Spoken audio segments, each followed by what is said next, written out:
Good morning friends. ನಾವು ಸಾಮಾನ್ಯವಾಗಿ ಉಪಯೋಗಿಸ್ತಕ್ಕಂಥ ಅವಶ್ಯಕ ಶಬ್ದಗಳು ಇಂಗ್ಲೀಷಲ್ಲಿವೆ, ಅವುಗಳ ಅರ್ಥಗಳು ಕನ್ನಡದಲ್ಲಿ ಇವೆ ಅಂತ ಹೇಳ್ತಾ, ಇವತ್ತಿನ ಮೊದಲನೇ ವರ್ಡು 8151 ಫೈನಲ್ ಅಂದರೆ ಕೊನೆಯ ಅಂತಾಗುತ್ತೆ.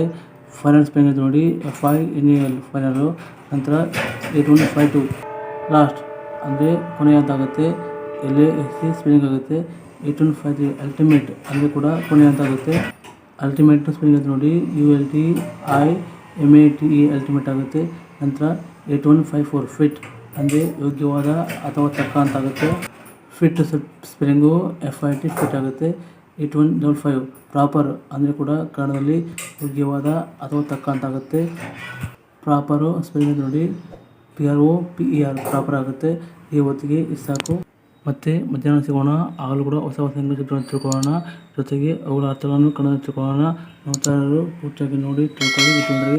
ಕೊನೆಗೆ ನಮ್ಮ ಚಾನಲ್ಗೆ ಸಬ್ಸ್ಕ್ರೈಬ್ ಮಾಡಲು ಸಹಾಯ ಮಾಡಿ, ಲೈಕ್ ಮಾಡಿ, ಫ್ರೆಂಡ್ಸ್ಗೆ ಶೇರ್ ಮಾಡಿ. ಲಾಸ್ಟ್ ಮಾಡಿ. Thank you much.